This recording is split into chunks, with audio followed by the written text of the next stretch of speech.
بسم اللہ الرحمن الرحیم۔ مصر کے ایک تاجر نے مراکش کی عورت سے چھپ کر شادی کی، پھر 5 سال بعد جب واپس مصر آیا تو اپنی پہلی بیوی کے ساتھ رہنے لگا اور مراکشی بیوی کو مکمل طور پر بھول گیا۔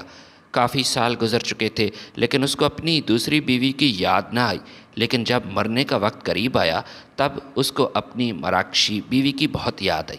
اس نے اپنے بڑے بیٹے کو آواز دے کر بلایا اور اسے وصیت کی کہ میرے 100 اونٹوں میں سے 50 اونٹ مراکشی بیوی کو دے دینا اور میری جائیداد کی تقسیم میں کسی قسم کی ناانصافی نہ کرنا۔ باپ کی وفات کے بعد اس کا بیٹا وصیت نامہ لے کر جج کی عدالت میں پیش ہوا۔ جج صاحب نے مرحوم کا وصیت نامہ پڑھا اور پھر ان دونوں بیویوں کو قاہرہ کی عدالت میں پیش ہونے کا حکم دیا۔ عدالت کے حکم کی تعمیل کرتے ہوئے جب دونوں بیوہ عورتیں ایک دوسرے کے سامنے آئیں تو ان دونوں کے رونگٹے کھڑے ہو گئے اور ان کو اپنی آنکھوں پر یقین نہ آیا، کیونکہ وہ دونوں ہی باکو مصر کا ایک مشہور تاجر تھا جو اپنا مال تجارت اونٹ پر لاد کر افریقہ کے مختلف ممالک میں جایا کرتا تھا۔ اس کی تجارت کا دائرہ کافی وسیع تھا اور اس تجارت سے وہ کافی منافع کما چکا تھا۔ مراکش میں باکو کا ایک پرانا دوست حکیمی تھا جو کافی عرصے سے باکو کو اپنے ملک میں دعوت دے رہا تھا۔ دونوں دوست قاہرہ کی ایک یونیورسٹی میں طالب علم تھے اور ہم مزاج ہونے کی وجہ سے دونوں بہت گہرے دوست بھی بن چکے تھے۔ لوگ ان کی دوستی کی مثالیں دیا کرتے تھے۔ تعلیم مکمل کرنے کے بعد جب حکیمی واپس مراکش جانے لگا تو باکو اپنے دوست کو ملنے نہ آیا۔ حکیمی حیران تھا کہ اس کا دوست، جگری دوست، اسے الوداع کرنے کے لیے کیوں نہیں آیا۔ باکو کے کمرے میں گیا تو دیکھا کہ باکو زار قطار رو رہا تھا۔ حکیمی نے رونے کی وجہ پوچھی تو اس نے کہا کہ مجھ میں اتنی ہمت نہیں کہ اپنے سب سے اچھے دوست کو الوداع کر سکوں۔ دونوں دوستوں نے ایک دوسرے کو گلے سے لگایا، پھر ایک دوسرے سے وعدہ کیا کہ وقتاً فوقتاً ایک دوسرے کے ساتھ ملتے رہیں گے۔ حکیمی دوبارہ اپنے دوست سے ملنے مصر 2 بار آ چکا تھا، لیکن ابھی تک باکو اپنے دوست حکیمی کے پاس اس کے وطن نہیں گیا تھا۔ مگر اس بار باکو نے اپنے دوست کے ساتھ وعدہ کیا کہ اس سال کے آخر میں مراکش ضرور آئے گا۔ باکو نے اپنا مال تجارت اونٹوں پر لادا، پھر قافلے کی شکل میں وہ مراکش کی طرف روانہ ہوا۔ گو کہ سفر کافی لمبا تھا، لیکن باکو دل ہی دل میں خوش تھا کہ وہ 10 سال بعد اپنے دوست سے ملنے جا رہا ہے۔ صحرائے اعظم کی گرمی اپنے عروج پر تھی، جبکہ رات کافی ٹھنڈی ہو جاتی تھی۔ یوں دن اور رات کٹتے جا رہے تھے اور وہ اپنے دوست کے وطن کے قریب آ رہا تھا۔ تقریباً 1 مہینے کے سفر کے بعد وہ اپنے دوست کے پاس پہنچا۔ دونوں دوست ایک دوسرے کو 10 سال بعد دیکھ رہے تھے۔ وہ دونوں خوش تھے۔ انہیں بچپن کا زمانہ یاد آیا جب وہ تعلیمی ادارے میں تعلیم حاصل کر رہے تھے۔ حکیمی ایک ذہین ترین لڑکا تھا جو تمام استادوں کا پسندیدہ تھا اور تعلیمی میدان میں باکو کی مدد کرتا تھا۔ اب کی بار جب 10 سال بعد وہ ایک دوسرے کے بغل گیر ہوئے تو حکیمی نے مسکراتے ہوئے باکو سے کہا کہ اب وقت آ چکا ہے کہ تو اپنا قرض چکا لے۔ باکو حیران ہوا اور اپنے دوست کے پوچھا کہ کون سا قرض؟ حکیمی نے مسکرا کر کہا کہ 5 سال کے تعلیمی کیریئر میں میں نے تمہاری مدد کی۔ اس وقت میں تعلیمی میدان میں ماہر تھا، لیکن اب تو ایک ماہر اور کامیاب تاجر بن چکا ہے، جبکہ میں ایک معمولی ادارے کا استاد ہوں۔ اب تمہاری ذمہ داری ہے کہ تم مجھے ایک کامیاب تاجر بنا دے۔ دونوں دوستوں نے ایک کہا بلند کیا۔ پھر اس کے بعد باکو نے اپنے دوست حکیمی سے کہا کہ یار تو میرا جگری دوست ہے، میرا بھائی ہے، میرا سارا سامان تجارت لے لو، تب بھی مجھے اس بات پر اعتراض نہیں ہوگا۔ حکیمی نے جب یہ سنا تو اپنے دوست سے کہا میں مذاق کر رہا تھا، تمہاری دوستی بہت انمول ہے۔ تمہاری دوستی کے بدلے اگر کوئی مجھے 500 اونٹ بھی دینا چاہے تب بھی میں لینے سے انکار کر دوں گا۔ حکیمی نے اپنے دوست باکو کو مراکش کی سیر کرائی اور اس کو اپنے ملک کی ثقافت کے بارے میں معلومات دی۔ باکو اپنے دوست حکیمی کے ساتھ ساحل سمندر کی سیر کر رہا تھا۔ اس نے دیکھا کہ ایک نوجوان ساحل سمندر پر کسی بزرگ خاتون کو گھما رہا ہے۔ ایسا محسوس ہو رہا ہے کہ وہ نوجوان اس بوڑھی عورت کو سمندر کی سیر کروانے آیا تھا، مگر اچانک ایک ایسا واقعہ ہوا جس کی وجہ سے باکو پریشان ہو گیا اور ننگے پیر بھاگنا شروع کیا۔ اس کا دوست حکیمی پیچھے سے آوازیں دے رہا تھا، مگر اس نے کسی کی پرواہ نہ کی اور بغیر اس نوجوان کے پاس پہنچ چکا۔ بوڑھی عورت ویل چیئر سے گر چکی تھی اور وہ نوجوان اسے سنبھالنے کی کوشش کر رہا تھا، مگر اس کے باوجود باکو نے اس نوجوان کے چہرے پر تھپڑ مارے اور اس سے پوچھا کہ یہ عورت تمہاری کون ہے؟